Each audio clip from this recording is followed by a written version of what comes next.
తెలుగు భావకవిత్వానికి దిశానిర్దేశం చేసిన ఎందరో మహానుభావులు ఉన్నారు. వారిలో ఒకరు స్వర్గీయ దేవులపల్లి కృష్ణశాస్త్రి గారు.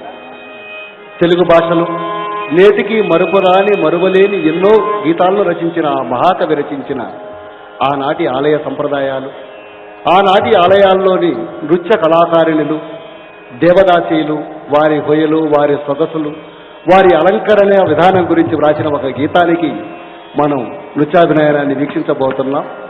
వెడలరా వయ్యారులు వెలనారులు, ఒకసారి రాయంచల ఒకసారి సారంగిల. ఈ గీతానికి కూచిపూడి నృత్యాభినయాన్ని వీక్షిద్దాం.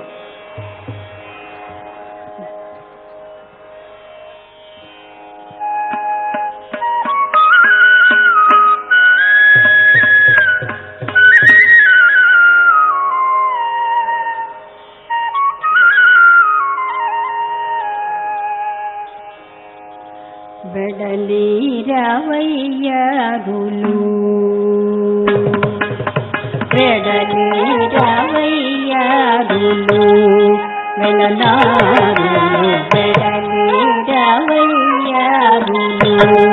వెలనారులు, వెడలీరవయ్యారులు వెలనారులు.